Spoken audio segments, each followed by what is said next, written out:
que siento por ti y nadie más.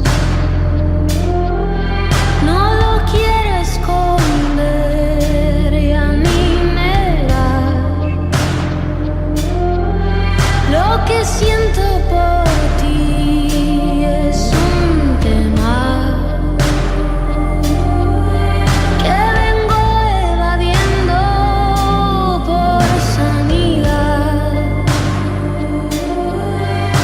Pero hoy te lo voy a confesar y mi voz